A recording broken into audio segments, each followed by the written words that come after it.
This is the bike I catched while magnet fishing. Yes, this bike has been sleeping with the fishes, and now let's see how far it has gone and if we can restore it.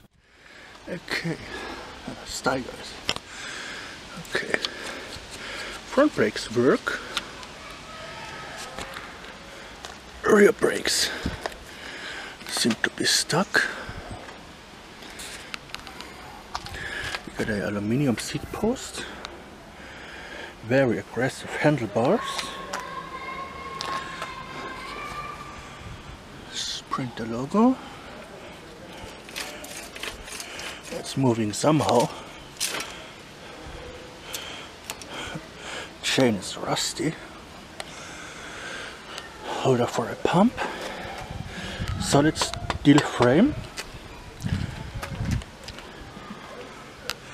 The rear wheel is definitely screwed up.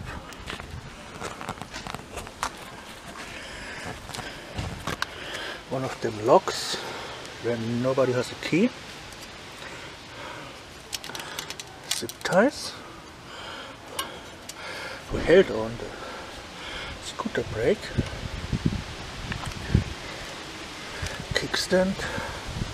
Pedals are stuck. I can't read it well.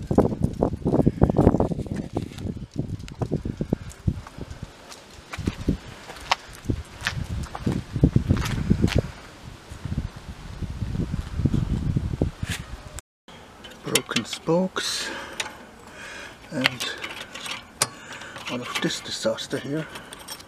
I say the rear tire is a goner. You know what? I leave it up to you, to the audience. Should we try to get this bike back on the road? Is it worth fixing, or is it a case for the dumpster? Yeah, probably not. Either I take it apart and keep some of the parts, the spare parts, or I try to restore it. So if this video gets enough views, let me know. Should we fix it, or is it not worth it?